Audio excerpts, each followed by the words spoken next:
And the Prime Minister's announcement to reintroduce alcohol restrictions follows desperate pleas from the Alice Springs community as they battle an alarming surge in alcohol-fuelled violence. Sky News has been on the ground as locals calls for immediate change and government resignations over the issues.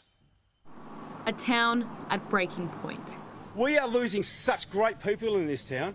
There's 164 houses listed currently for sale in Alice Springs. It usually sits just below 100. If that's not telling you the story, people are going and they're going in their droves, and if they haven't gone yet, they're going.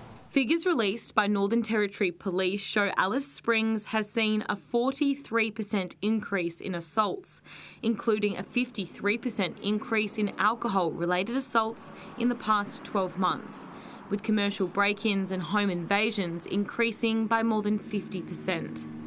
Indigenous people all through this community are getting hit. Their houses are getting broke. We've had 4 Indigenous businesses broken into in the last couple of days. Darren Clark's bakery has been broken into 41 times in 3 years. Mr Clark says the sharp rise in violence coincides with the lifting of the Stronger Futures legislation. They rolled this legislation back and they've allowed the alcohol to flow in town camps. So here in the Northern Territory you have to show a licence to show your address when you're buying takeaway alcohol. Okay? So these people from remote communities now, they're showing that and they go, well, that's the wrong address. They go to town camps now. They say an address at a town camp and they go and drink their alcohol there.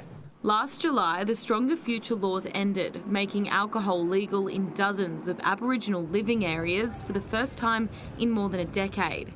Northern Territory Chief Minister Natasha Fyles told Sky News' Northern Australia correspondent Matt Cunningham that there is no need for federal police assistance within the town. The Northern Territory Government will continue to work with the Commonwealth, but we have the police in the Northern Territory. We have the resources.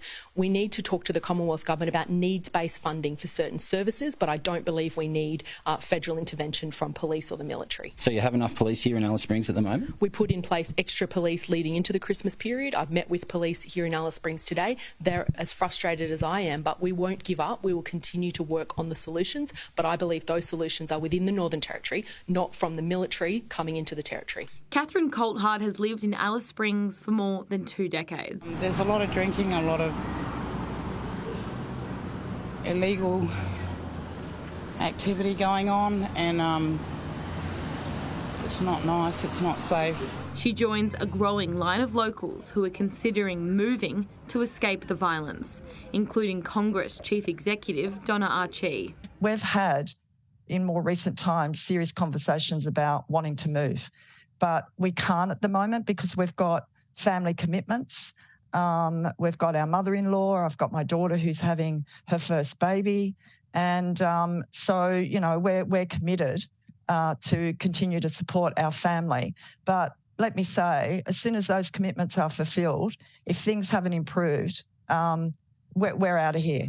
The CEO says the abrupt removal of alcohol bans has had a disastrous impact on crime and violence. Now politicians across the political spectrum are working on ways to address this crisis. Holly Edwards-Smith for Sky News.